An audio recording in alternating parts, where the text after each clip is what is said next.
This is lecture 12, and this is for the date of May 13, covering the last part of chapter 7, 3 kind of shorter sections, mostly having to do with proportions as we get to 7.5 and 7.6, but we still have a little bit more to do with ordinary means from 7.4.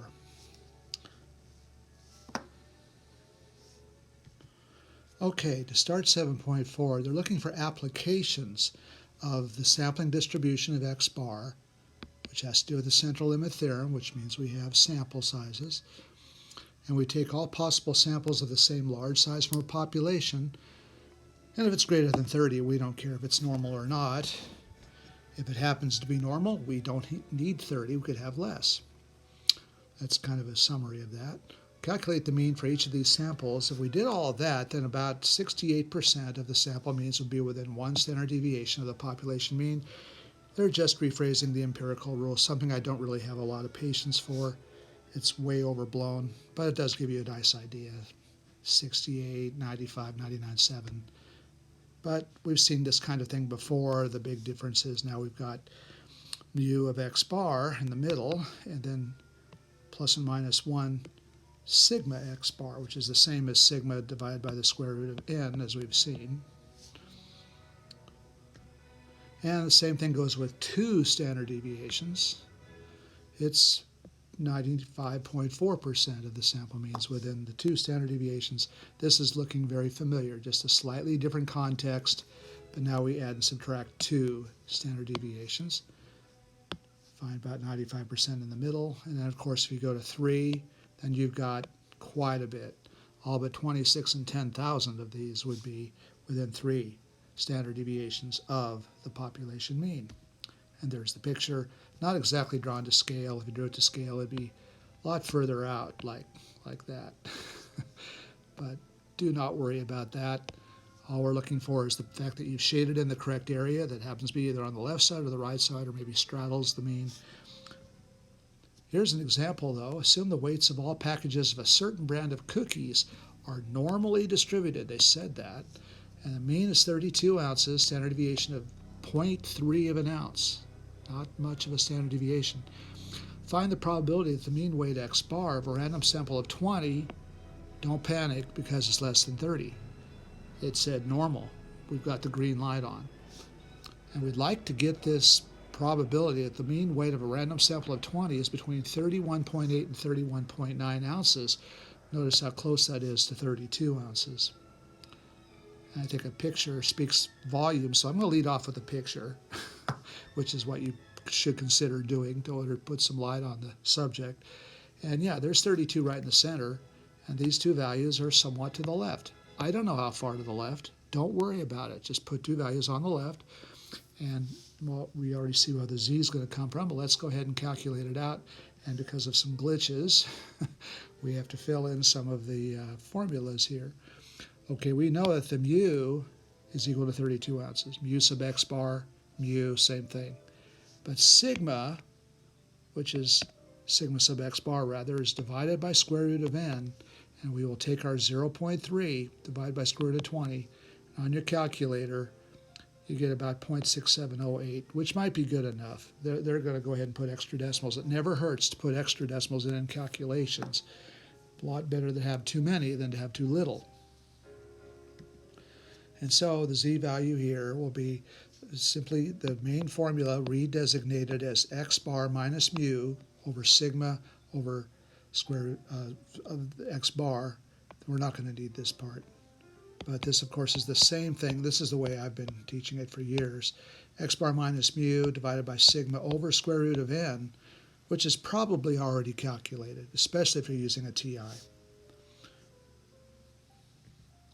And okay, so for x equaling 31.8, z will equal 31.8 minus 32, a difference of only 0.2 on the negative side.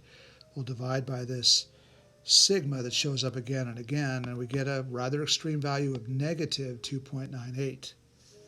For x equaling 31.9, the outer limit, the upper limit of what we wanted, then we see that basically the whole number's cut in half because we only have minus 0.1 in the numerator divided by 0.067.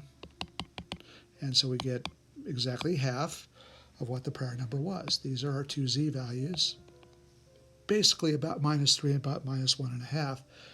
So they're looking for the probability that z is in between these two values, both with minus signs. So this affords me the possibility of filling in the gaps because they didn't print. Usually this book prints really well on the slideshows. I'm not quite sure what went wrong, but I can fill them in for you. And so the probability that z is in between these two numbers that we just already glimpsed on the sketch will be the probability that z is between these two numbers. We'd have to subtract the largest one minus the smaller one. These are left-facing cumulative values. And that's actually the parentheses goes there. So that's a mistake there, sorry. And so we'll take the largest one minus the smallest one. I just say L minus S for my own personal notes. And of course that difference is rather small, 6 2/3%, close to 0.07. Here's the pictures along with the z-scores. This book nicely puts both scales on it for you, which is nice but not necessary. Pick which one you want. You can put both if you'd like. And so we found the value is around 0.0667%. That is 0.0667, 6.67%. So according to this company, an individual checking account at major U.S. banks costs the banks between $350 and $450 a year. Yeah, I still wind up writing a couple checks a month. It used to be a lot more than that, but now most everything is direct deposit, credit card, and that kind of thing. But still, credit checking account, that is, costs banks a lot of money. I didn't really know that. Anyway, the current average cost of all checking accounts at the U.S. banks is $400 a year, standard deviation of 30. And so X bar is the current annual average cost of a random sample of 225 individual checking accounts at major banks in America. Notice this is greater than 30. They didn't have to worry about the word normal. It was redundant. Occasionally they say it anyway. Usually they don't. What is the probability that average annual cost of the checking accounts of this sample is within $4 of the mean? So this one is worded in a strange kind of way, but it really is within $4 of the mean. We'll come back to part B later. And so looking at part A here, we've got the shape, the probability distribution of the population is actually unknown. Luckily, we're not going to worry about it because the sampling distribution will be normal. That's the important thing because we had this big number, 225, way bigger than 30. So we're good to go. Don't care about the original distribution very much. Well, anyway, the mean, of course, is 400. That doesn't go anywhere. That's the easiest thing in the world. But sigma of the X bar, that is, will be sigma over square root of n. I just personally think of it as just sigma over square root of n. I don't typically worry about the prior notation. We already have our mean. Check. Standard deviation just needs a little extra work, and that's down to $2. So notice how they've added and subtracted 4 from the 400. That's essentially what it wound up being. There's kind of previewing a margin of error for you is what they're kind of doing here. So subtracting it, you get to 396. Adding it, you get to 404. We have a couple of z values that goes with these. And of course, each of these fills in just like that.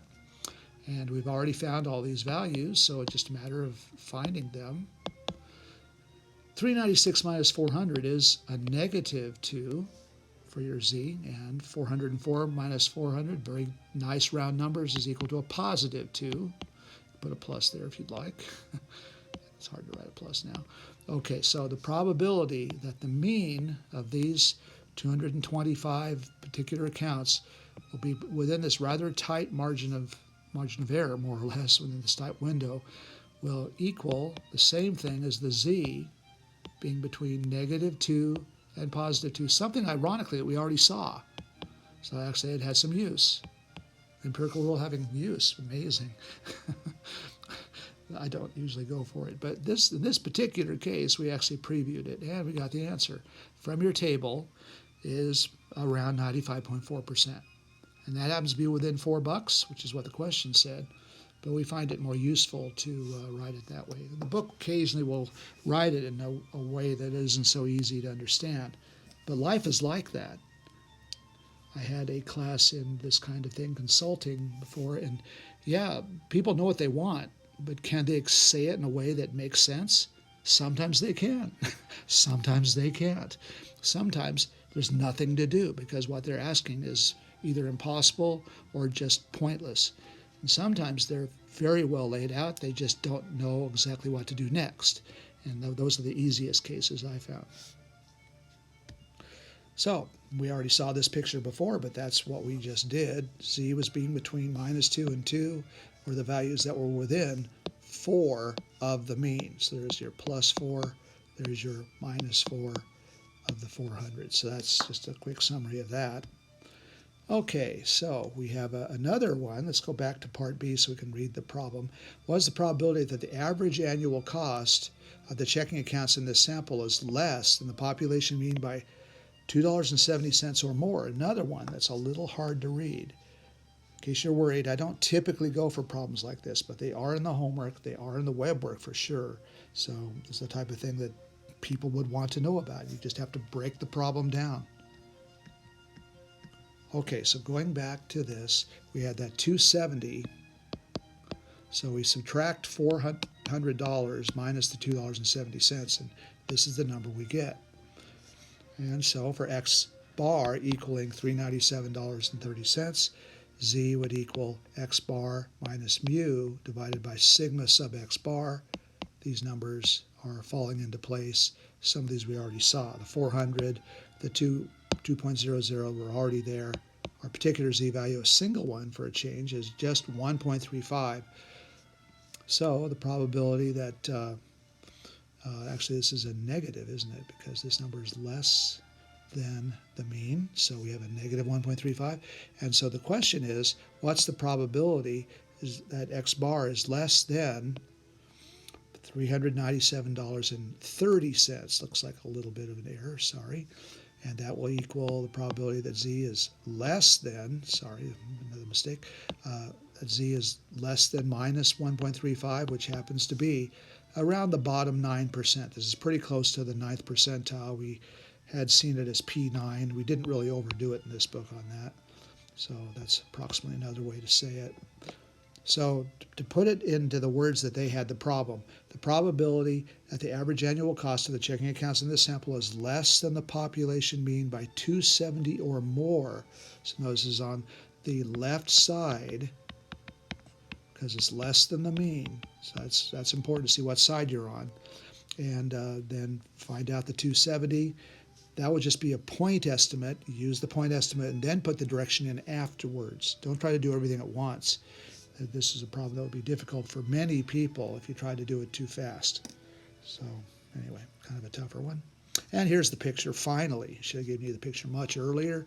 And here is the z being minus 1.35 or more away from the mean. So notice here we are at $2.70 away from the mean on the left side or more. So this is more than that. Away from the mean, that is. I don't have room to write all that stuff down. So tough one to figure out, but that's what they meant. And I think the picture is worth at least a couple of dozen words here, if not 1,000. So here we have the review. To transfer x bar to a z-score, what we have to do is look at the main English formula, and we have the value x bar in this case minus the mean, which is just mu sub x bar if they insist, and that's of course divided by the standard error, also known as sigma sub x bar, or even better as just x bar minus mu divided by sigma over square root of n. And that's the formula I use. I wouldn't bother with the other stuff so much, but if you're using a calculator, I take that back because you will have to be able to enter your mean and your standard error, not just sigma, but you'll have to go ahead and divide by the square root of n, unless you let the calculator do that for you. But then keep in mind, we're going to want you to show some steps. So if you skip too many steps, a few points may come off. Here's an example. The figure shows that the mean distances traveled by drivers each day when people were driving a little bit more than they are now. So we have all these age groups, but the only one they care about here is 16 to 19. Interesting. So that's the one that says that the average miles driven per day in basically the teenager group is 20.7 miles. And by the way, the 30 to 49-year-olds seem to drive the most, but that's not relevant for this particular problem. So we want to find the probability that the mean distance traveled each day is between this strange window of opportunity. I'm not sure why they picked those numbers. I might have said from 19 to 23 or something like that with nice round numbers, but they don't think the way I do. Let's assume that, of course, sigma is equal to 6.5 miles. That's the standard deviation. It's having trouble printing sigmas today. Okay, so from the central limit theorem, we noticed that the sample size was greater than 30. Verify. Yep, there's 50. Don't have to have the word normal there because we have a big sample. And so we have x bar equaling, that is mean of x bar equaling 20.7 miles, and sigma sub x bar, just divide by square root of n, which is square root of 50, and you find that for our purposes, with a big sample of n equals 50, our standard deviation has dropped quite a bit. It's much more tight, much more precise. And you may not be able to see that on the picture, but if you look at the scale has a lot to do with things, and that scale is, well, it's a rather small scale. It isn't like going from 0 to 10, 10 to 20, 20 to 30. It's going by ones now, so it's been stretched, so to speak, so you can see it. Otherwise, it'd be so pointy you couldn't really even look at it. So they do have to do some tinkering with the scale sometimes. Okay, so if we're going to find the answer to our question, we have to look up values that go with x equals 19.4, specifically x bar, equaling 19.4, along with 22.5. So our z values, which you may, if you wish, label as z1 and z2. I'll let you decide about that. But of course, we have a few missing symbols here. And both of these, actually, the first number is on the left side of the table, so we do have to put a minus in there. On the z2, we do not have to worry about that because our numerator is positive. This is 1.8 over some number, which they did not calculate. You can double check this if you like. Remember, round z to 2 decimals. That's the standard. Your book only uses 2 decimals. And especially if you're a table user, for you to put down different than 2 decimals is ludicrous because it means you're good chance you're missing reading the table, and I'm just merciless when you can't even read a table. Give me a break. That's something that high school students can do. So if you are using the table, read it correctly, and that means 2 decimal places. I can spot those who have not watched the videos by the fact they put down 4 or 5 decimals and they pick the wrong number from the table. Partial credit is not going to be easy to get for me at that point. But those of you who are paying attention, of course, you get the edge. That's the whole idea. Okay, so the probability at the mean distance driven each day by the sample of 50 people between the prescribed numbers is the following, as I fill in some of the details. X bar is in between. That's what the 2 less than signs mean. 2 greater than signs means nothing to us. That is nothing that we have any use for. So X bar is in between 19.4 and 22.5. So we're looking for the probability that z is in between those 2 values. I believe we found that the first value was negative. Was that right? Just double, yeah, 1.41 is negative. So we do have to subtract the probability of those numbers. And we're always looking at left values for the table. And so to fill in those values there, we are simply interested in converting x bar to z. I guess I skipped the first step. Let's go ahead and put that in. We're going to need to find the probability that z, since they're not really doing the sketches in this book, shame on them, would be in between the small value, minus 1.41, and positive 1.96. So when we look up both those values from the table, large minus small, subtract of course, we'll get a pretty large value that's close to 90%, 89.5% approximately. So the picture here, when the mean is, what was it? I can't recall right now. The mean was 20.7. So let's put the 20.7 right down the middle. And we'll have 19.4 on one side. And we'll have 22.5 a little bit further on the other side. And so our picture, I'm a big fan of pictures, as you probably noticed. You don't get full credit on your written homework without it, and certainly not on the test where it really counts.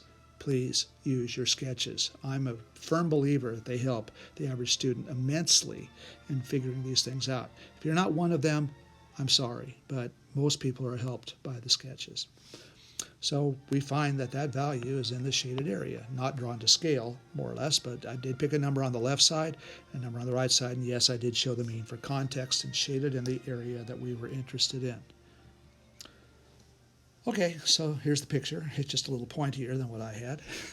So as a recoup what we just did, of all samples of 50 drivers aged 16 to 19, around 90%, they rounded to the nearest percentage, will drive a mean distance each day between 19.4 and 22.5 miles. For some reason, those numbers were important, and as shown in the graph. And of course, assuming that the value of the mu equaling 20.7 is correct, around 10 of such sample means will lie outside the given interval. It looks like that would be incorrect, because if we have 50 drivers, 90% of that is 45. So I'm going to cross that out and put down around 5 would be outside the given interval.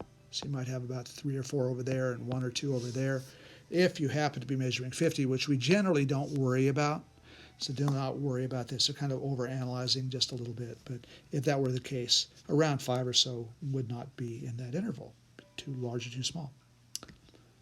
Okay, here's another one. The mean room and board expense per year for your colleges is $10,453. California does have a better than average deal, although the price of college certainly is not cheap.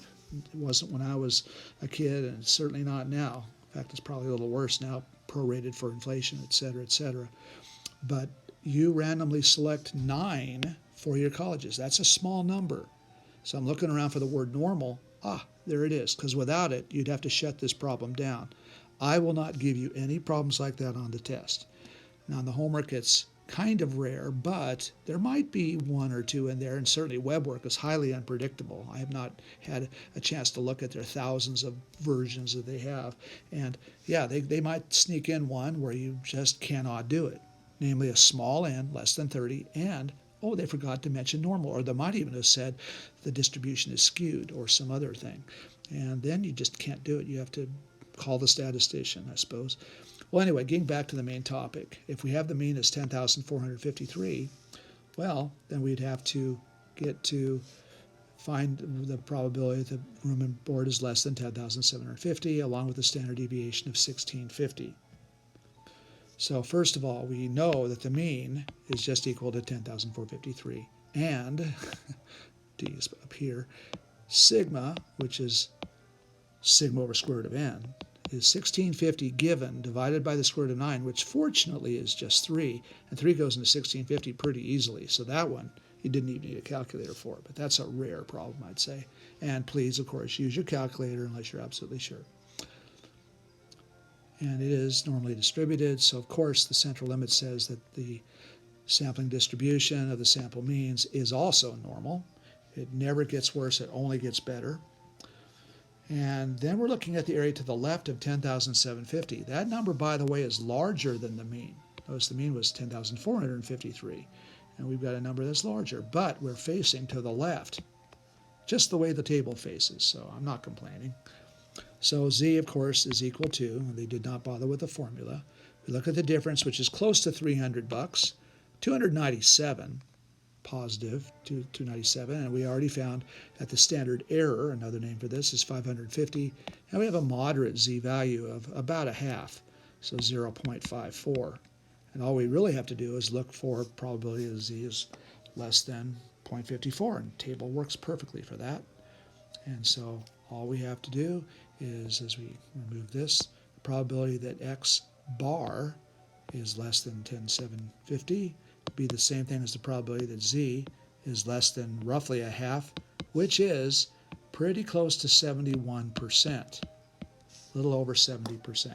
So that's pretty likely, even though it just barely went past the mean, it did grab another 21% beyond the left half of the distribution, because we know the left half is 50. This little sliver here, which you can barely see, is an extra 21% because it moves pretty quickly in the middle of the distribution. So the top of the very high peak here is going very quickly. Doesn't take much to grab an extra 10 or 20% before you even know it. And if you're using the TI-84 plus, you would have to put the minimum, the maximum, and the mu and the standard deviation. Of course, this standard deviation is the standard error. And you would have already had to calculate that. And this number here, sometimes they put in some other more extreme number. This number is almost not extreme enough. So I might have put in, typically I hear minus 1E99, or maybe just put a couple more zeros in there, because this 10,000 is almost still on the chart with plus 10,000. Although, of course, 0 would be the end of it. We do have to kind of bend the curve a little bit further out for theoretical purposes, even though we know that not many people get paid to have room and board, but I guess some people with grants or maybe government contracts or something like that.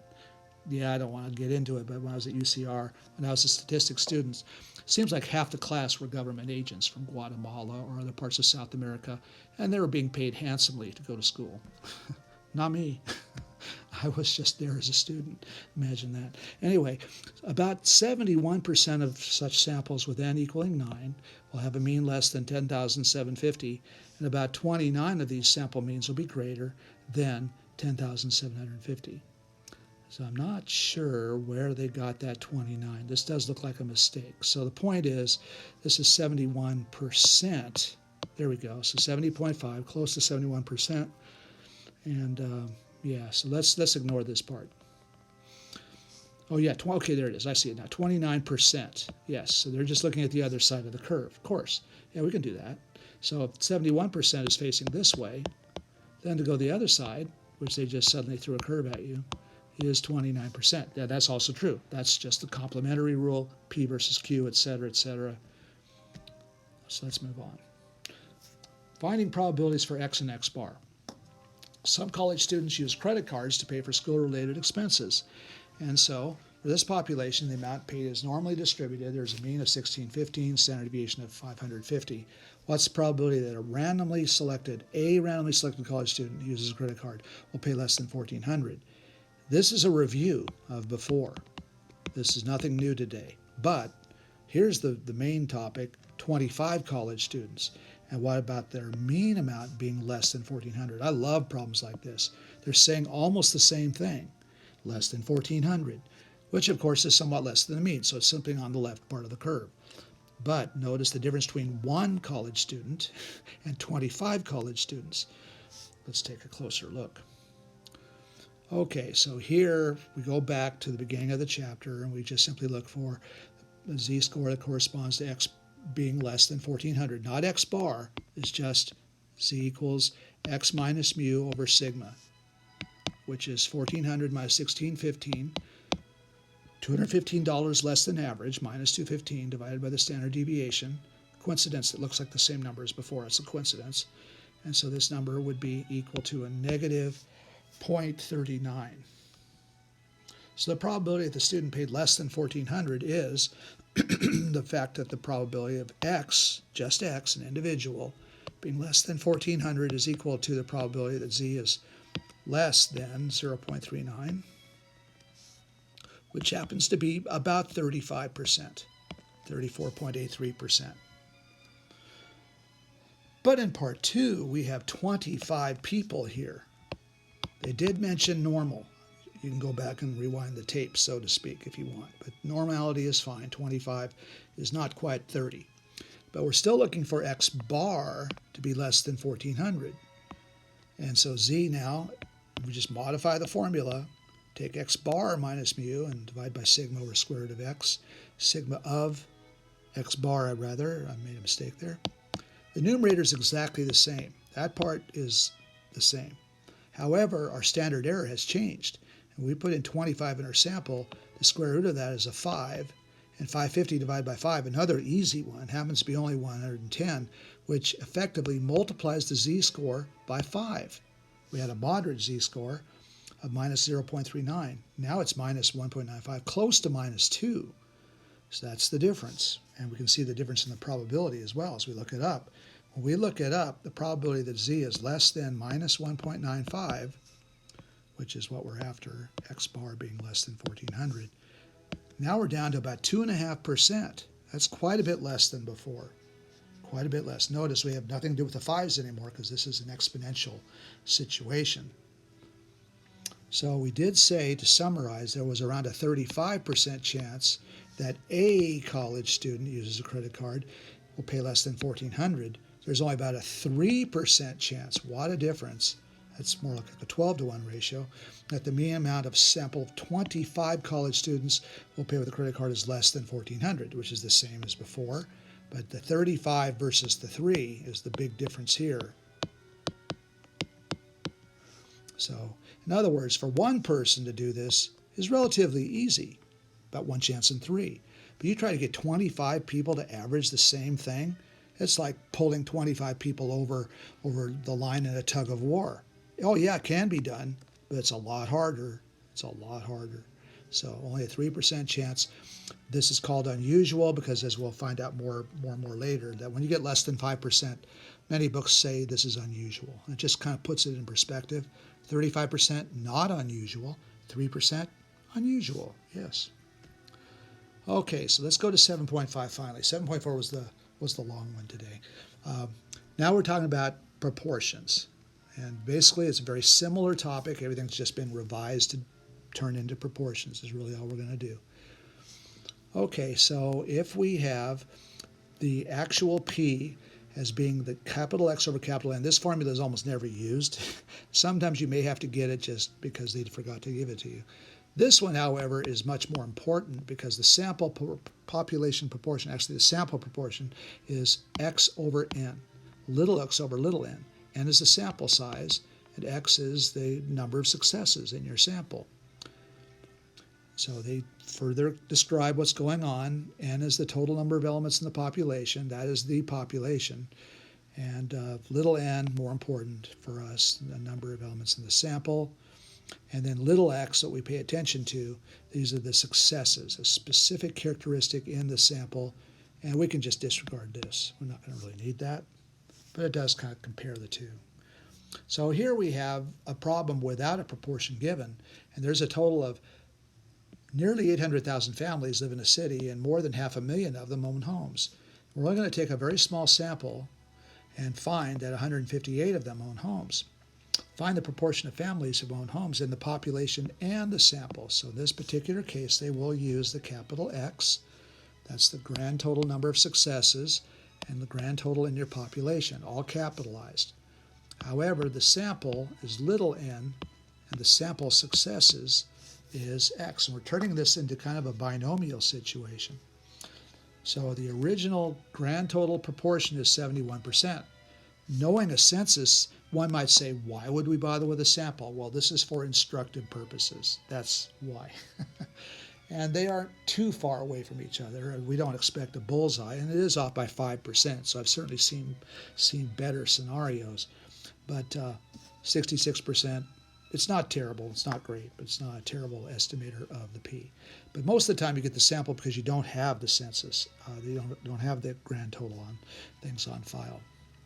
So the outline of where we're headed here, we're going to look at the sampling distribution of P hat, mean and standard deviation of P hat, the shape of the sampling distribution of P hat, all very similar to the means of X bar.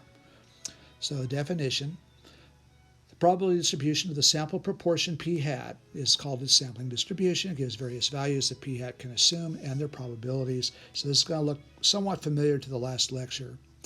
So here this consultant places 5 employees, gives the names of them, and information concerning their knowledge of statistics. Yep, somebody might do that with you someday, so be sure you're on the spot and ready to go. So, do these people know statistics? Slight error here. Do they know statistics? Well, Allie does, Lee does, and Tom does.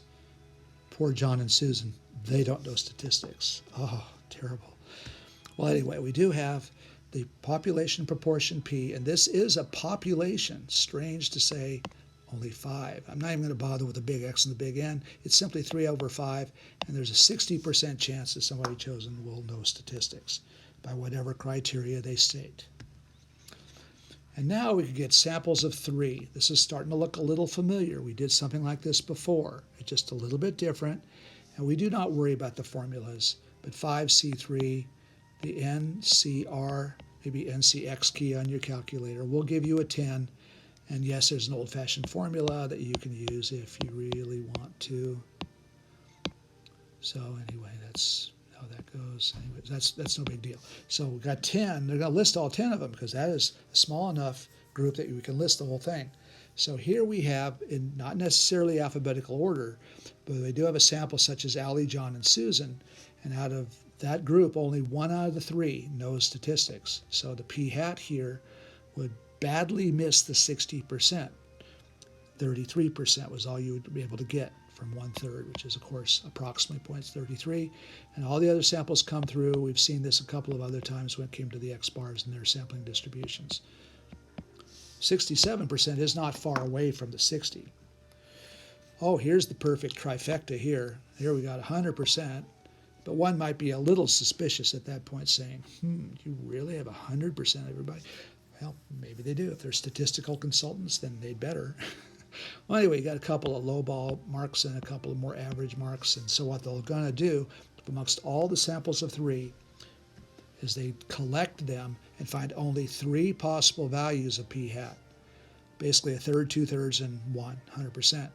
And we found 3 of the low marks, 6 of the average marks, and 1 perfect score, so to speak.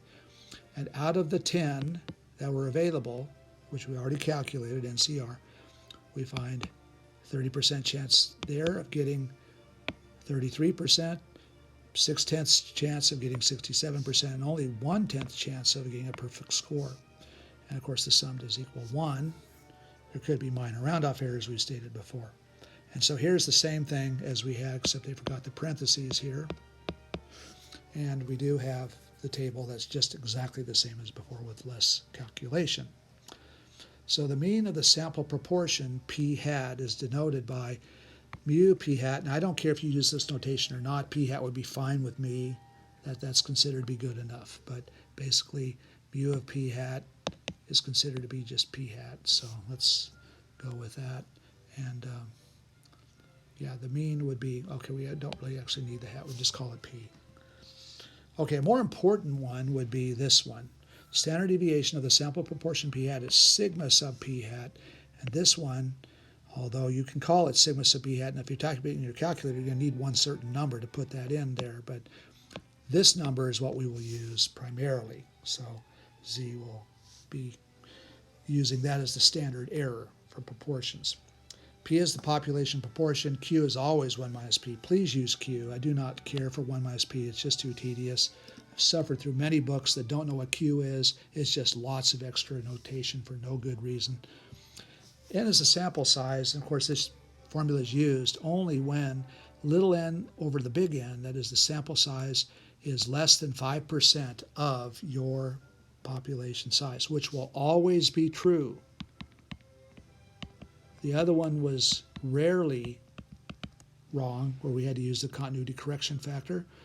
And they will give it to you here, but we're never going to see any cases of it, except possibly with web work. And web work does not necessarily reflect an accurate opinion of mine. I think the written homework, as I've always said, is a much better judge of that, although it's not perfect. Here's the one that happens to be true technically. I'll just go ahead and say not really used, but for the record, this finite population correction factor does toss in this little adjustment. So sigma sub p-hat, if you have a large little n. In other words, the way to say this is that your sample size is greater than 5% of the population, and you run into independence or dependence issues. And so that's the other way to put it in perspective. But in this class, I'll just say not used in 262. But I guess you need to be dimly aware of it just in case something like that did occur to you. Let's put a few more minus signs in there. And that will just not be an issue here. I don't think I assigned any homework problems with that. If I did, I apologize. According to the central limit theorem, sampling distribution of p-hat is approximately normal for a sufficiently large sample size. So instead of saying 30, we have another condition. I think we've seen this before. If NP is greater than 5 and NQ is greater than 5, we're good to go. If either one does not make it, you have to do something else. And we won't be able to do that here.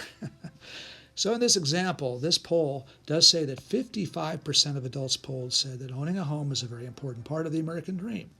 Assume that this result is true for the current population. It hasn't changed dramatically through time. Let p hat be the proportion of American adults in a random sample of 2,000, so we do have our n there, who say that owning a home is very important. And let's find the mean and the standard deviation of p hat and describe the shape of its sampling distribution. I'd say with 2,000, we have a very good shot of it being normal. But let's take a look, filling in some of the gaps for their little mistakes. P is equal to 55%. That will be the pole, the pole that we have, and so that's going to be p hat. Now q hat is 1 minus p hat, and that's going to be 1 minus 55% or 45%. So you got 55 versus 45. N is equal to 2,000, and got that as well. So yeah, I'm not going to worry about that right now. But sigma sub x bar is equal to square root of pq over n, which is the square root of 0.55 times 0.45 over 2,000, which, although the square root doesn't cause it to increase a little bit, we do have a small number, around 1%, so to speak. So to double check, to make sure things are legally correct, we do double check the n times p. 2,000 times 0.55. Oh, that's just a little bit bigger than 5, 1,100. Yeah, that'll do. And NQ, well, that's equal to 2,000.45, and that's only equal to 900. Oh, I was scared for a minute, but apparently that's still just a little bit bigger than 5. So we're good to go from the lawyer's point of view. Okay, so yes, NP and NQ are both greater than 5. Keep in mind, if either one of those doesn't make it, like a 4.9 or something, then it's out of range for this particular class. So, because this is true, the sampling distribution of p hat is approximately normal. By the central limit theorem, mean is 0.55, which was given. Don't have to do anything with that. And here's your standard deviation. That's the one you actually had to calculate, about 0.0111. And here is the picture. Not much of a picture in my opinion, but it does show that it's normal. Our mean is where it's supposed to be, and the standard deviation is small, although there's no scale to really judge that by.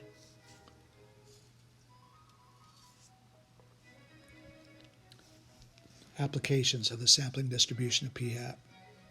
So going to 7.6. When we conduct a study, we usually take only one sample and make all decisions or inferences on the basis of that one sample. Well, if you can do more than one, that's always better, but sometimes life happens. I've been there. So we use the concepts of the mean, standard deviation, and the shape of p hat to determine the probability that the value of p hat computed from the one sample will fall within a given interval.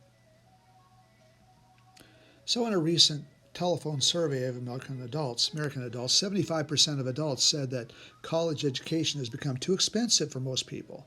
Let's assume that this result is true for the current population. In other words, there's no time issues here. This is one of those sort of timeless situations that may not change that much, but I bet it's been creeping up and up and up over the years. But let's call it 75%. Let p hat be a proportion in a random sample of 1,400, it looks like a big number, adult Americans who will hold the said opinion. But they want a window of opportunity between 76.5% and 78%. Both of those are on the right side of the curve because the mean is at 75%. So let's fill in some of the details here. Looks like our p hat is 75%. Q hat is equal to 1 minus p hat. It wouldn't actually matter very much if you don't have the hats, so maybe I should make that clear. I'm putting the hats on. Some books are more firm about it than others. It actually does not much matter at this point, so I'm not sure if they're using the hat. I think this book is not using the hats, so maybe I should just sort of take them off. But that's right now a minor point. We did get a sample, so the hats do sound a little bit more accurate. So I'll leave them on. That doesn't matter much. So if 75% in favor, guess what? 25% are not in favor. Maybe they think that maybe we should be paying more for college education, or maybe they figure it's about right, or perhaps they have no opinion. They're all bundled together. N is 1,400, so the mu is just p hat equaling 0.75. And I guess I could sneak some hats in here, not that it matters a heck of a lot, but the standard deviation will be the product of those two, the p and the q back to back, divided by 1,400. And that number is pretty close to what we got before, 0.0116. But we better make sure it's legally okay. And so NP would equal 1400 times 75%. Yep, that number is greater than 5. And then Q, here's the trick. If you want to do this, pick the smaller one. Choose P or Q, which is the smallest. Go for that one. And then you know the larger one has to be greater than 5, and you can save a little time. This isn't something I pay a lot of attention to, but if somebody does it, it's like, in a way, a point of extra credit. And if you make a small mistake, like a minus sign or something, I figure they cancel out. And although I won't give extra credit, it's just a hallmark of an A student that does this kind of thing. And there are a lot of A students that don't, but be sure to be legally accurate out there in the field, so to speak. If you get like a 3 and somebody thinks that's greater than 5, you could be in trouble, I suppose. Well, we can infer from the central limit theorem that this sampling distribution is approximately normal, so we can use the same idea as before. And here's a picture, well, there's a scale here. We've got 75% in the center, 76.5%, 78%. This window of opportunity, well, we can calculate that. And so we'll get the z values. P hat minus P over sigma of P hat. And what I would do is I would just go ahead and rewrite this as the square root of PQ over N, depending on which one is given. And whether you have hats down below or not, that shouldn't actually matter as long as your NP and NQ are greater than 5. So let's take a look at what the z values would be so we can find the actual probability. For the low end of that window of opportunity, 76.5%, z will equal the value we just found, P hat, minus the average, which is P, divided by the standard deviation, also known as PQ over N. And yes, we have, right, so that is going to be PQ and, right, so we'll have the P, yeah, so there's no hats there. So if I put hats down, I should probably remove them. So I've got two different books that are going in two different directions on this little semi-controversial part. And let's continue with this. These are both positive z values because they're both above average. Kind of a very intuitive idea. So I fill in a couple of the numbers there. And do we have a mistake on this one? No, we don't. Looks like I misread this. Oh, yes, this is a mistake here. It's 0.1157, not 0.01157. So that would account for this. And this does seem to make sense because you've got about 0.015 over, okay, so I'm wrong. This got a 0 there, so I should have calculated this out at the beginning. So yeah, it is 0.01, and the 0.015 divided by 0.011 does give you a ratio of about 1.3. So, all right, small mistake there, but the main point is to get the method down. Not the numbers, it's the method that matters. This number here happens to be pretty much exactly double, but because of round-off error, you can't really see it. Double the 1.3 on the z would be 2.6, but it just happens to round slightly down to 2.59. Well, anyway, the probability that P hat will be in between these two numbers, the window of opportunity, would be in Z language as I rewrite the P, as Z being between 1.30 and 2.59. You may subtract those probabilities. Remember, that's large minus small. That's my little memory device. We have a 9% window of opportunity found back here. So roughly 9% landed in this window. And we did subtract the large number of probability minus the small number of probability. We've done this before. Just take those values away. You find your answer. And that happens to be 9%. So those values are here and here. But as long as you put the numbers down somewhere, they could either be right on top of the curve or off to the side. I'll let you choose. You don't have to write them twice. But to summarize, the probability that between 76.5% and 78% of American adults in a random sample of 1,400 say that college education has become too expensive is right around 9%. Of course, they did kind of pick a narrow window of opportunity, so 9% sounds small, but they did have a small window there too. And by the way, these numbers could be multiplied out to find out what the x's are. And then you'd have kind of a parallel problem from the prior section involving means. And 75% of 1,400, that's going to be what, 700 and 350, 1050. So you could say that X bar is 1050 and use the beginning part of chapter 7 for all this, and you can calculate 76.5% times 1050 and find out what that is, and 78%. Well, the point is, if you happen to see it that way on an exam question, you answer using different methods from another section, and you show your work, who am I to question you? As long as you do the work, once in a while, you do get a problem that could be done two different ways. And if you happen to choose one way or another, we don't care, as long as you've shown your work and it's correct, of course.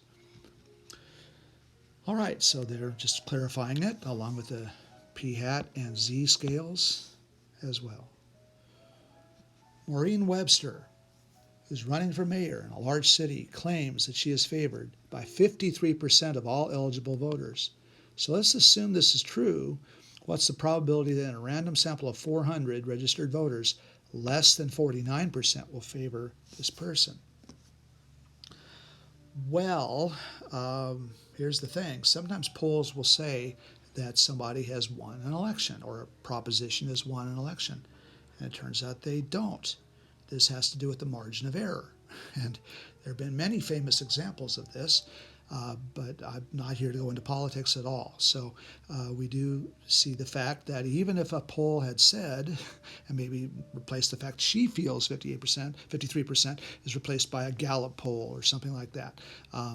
What would happen if it was like less than 50%? In this case, less than 49%. Let's pull the curtain back even further. This can happen. Let's see how likely it is. So, to get started, we have n equals 400. We have our p given to be 53%, and q given to be 1 minus p, which of course is 47%. This is all I really need to see. And so the mu of p hat, I guess you could say, is p equals 0.53, and sigma, square root of pq over n, the product of the two numbers, the p and the q, divide by the n, square root the whole thing, looks like around 2.5%. So they put in extra decimals just to be safe. Not a bad idea. Round off error does count people points sometimes, cost people points on occasion, especially if you only put down 0.02. Then you're just begging for points to come off. That is not even close. I'd say at least 4 or 5 decimals before you're even in the game. More the better, I suppose. Anyway, in this particular case, we have the 49%, which is what they're figuring will happen. And let's give you a quick sketch so we kind of know where we are. 53% would be here, and we're seeing what about that probability of 49% or even less. So it's a non-zero probability, no doubt about it. And this number does work out to be negative 1.60. So the probability that p hat is less than 49% would be p of z being less than minus 1.60, or around a 5% chance of this occurring. So a 5% chance is certainly not impossible at all. And you replace this with a 50 and you'll find the probability is even more. So if we put in, I don't have my calculator with me, but this number would be, say, let's just say the person doesn't get a majority, and so somewhat less than 50%. This would be, 3/4 of the prior number, as this extra example I'm tossing in. So 3/4 of this, I'm in luck, 3/4 of this is minus 1.20. I don't have a table in front of me, but that number is going to be definitely greater than 5%. You can look that up if you want. So if I replace the 49% by 50% just to see if they won the election, because less than 50 means you lose, you'll find that it's greater than 5% chance. They happen to ask about 49% here, though. And here is the picture that goes with that. Okay. I think that'll about do it for now. I had a couple of other examples worked out, but I can always include them on the final review, which will be here before you know it. So be sure to keep tuned for the review quizzes. We're going to have a few more of those before we're done. And obviously, I've got to get the tests back and quizzes graded and homework graded too, and that'll all be posted in Blackboard. And certainly don't forget about my office hours, depending on what section you're in, Tuesday, Thursday, 8:30 to 4:30, 10 to 11, or 2 to 3. ask me questions. Of course, email is always pretty good too. And we'll talk to you later.